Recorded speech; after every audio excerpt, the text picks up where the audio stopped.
Hello, this is the Frugal Gamer, and today I'll be reviewing Far Cry 2 for the PlayStation 3.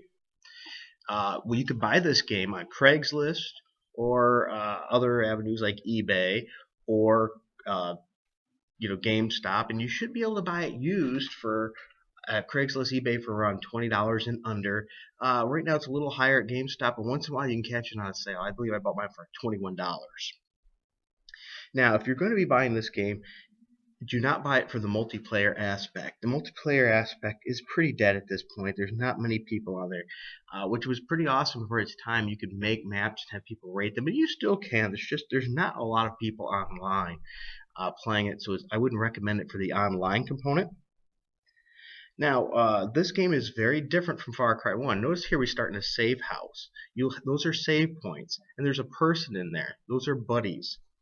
As you go out through the game, you'll meet people and you'll buddy up, and they'll help you with missions, or they'll add additional parts to a mission that you already have and new elements.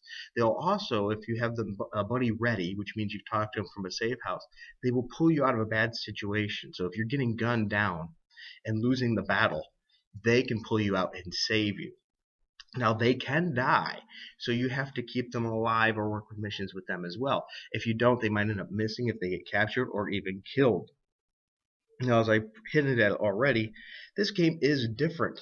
This is a sequel, though, to Far Cry. It's an open-end experience, much more open than the first one. And to be fair, this game was released in the end of October of 2008 in North America. It has very few noticeable similarities, though, to the original game. It has completely new characters. It doesn't have any crygens. It doesn't have the sci-fi element. But it is more open. Players have the ability to work with multiple factions in Africa. Because what happened is your character, you pick which character you're going to use too, has been hired to take out the jackal.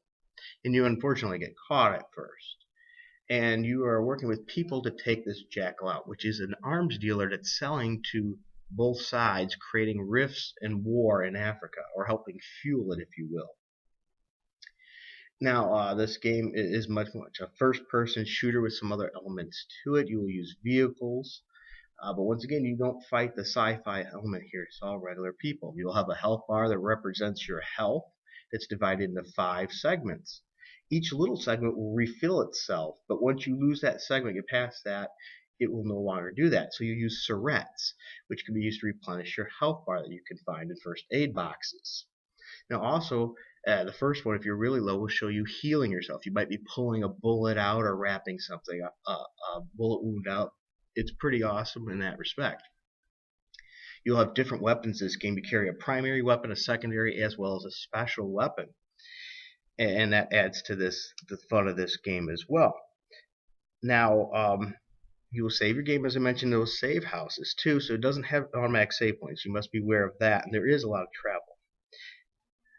You'll find that you have to purchase weapons and guns and other items. Now, granted, you can pick them up off of the used guns off of dead people and things, but they tend to be pretty degraded weapons. And where that matters is, and why you purchase weapons and upgrade them, is because your weapons degrade over time. And so, for example, you could be in a gunfight and your gun will jam. Or your gun could just, when it's getting so badly degraded, just break apart and you can no longer use it. And you have to admit, in your middle of a gunfight and your gun jams, that will definitely add some intensity to the fight. Now, to be fair, this game has some pros and cons that are associated with it, as well as there is any game. And to not explore those would be unfair. One of the things I found interesting, as I mentioned, was the syringes to heal yourself. Also, though, I didn't mention, is your character at the start gets malaria. So you also have to give yourself medicine to keep the effects at bay, to try to help yourself. So you can be in a firefight and all of a sudden get about where everything starts getting blurry and spinning around, and that will really mess you up. So that adds a lot of neat parts, and some people don't like that, but I found that helpful, and it added to the game. This game is not a Call of Duty style game, much like the first one, Far Cry. You have to be very careful, and this one even more so. The AI is even stepped up and even better than it was in the past. You have to think out your battle plan, or you will be killed. they will flank you and everything else. And in this game also, you should use your environment. You can set things on fire, and so the flames will actually spread and make them have to come out to you. Or you could pick them off with a sniper rifle, or you can be prepared with an assault rifle to gun them down. As you see in the video here, there is vehicle fights where you can fight in a vehicle, and you'll have to repair your vehicle in order to keep it going. Otherwise, your vehicle could explode too and kill you as well. So the game has some complaints from a lot of people, such as the travel time. And I will say that you spend a lot of time traveling, like I showed there with the map, figuring out where to go, and looking for diamonds and things. Now granted, you can fast travel to locations using buses. Otherwise, and even with that, you will be spending a lot of time traveling in this game. So you need to consider that. If you're more of a fan of run and complete gun and action, this might not be for you. The missions too tend to get a little bit predictable, as you will get a mission and then a buddy will call you and ask you to help them with some other side part of the mission, which could change the mission completely. It seems to be a trend that happens almost all the time in the game. So overall, if you like a slower paced, tactical shooter, you most likely will like this game. It has great graphics, especially for its time, and the sound is very good.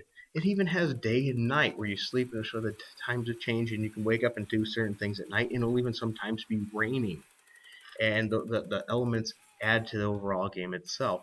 Now granted, this game doesn't have the bright colors of the first one because you're in a different location.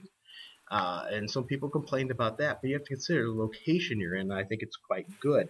So as I said, a little more of a tactical game, not as much as a run and gun. If you're only a run and gun fan, you probably would want to skip this. My personal view on this game is you should get this game because it's just a fun game. It has a lot of play value. It has a lot of time. But if you are a run and gunner, I would not get this game. Part of the reason to get this game is it comes in the Far Cry compilation. You'll get 2 other great games with it too. That adds to it. Overall, for the price, it's pretty darn good, and I think you get a lot of value for your money. So once again, I wouldn't rent this game. It would take too long as a rent.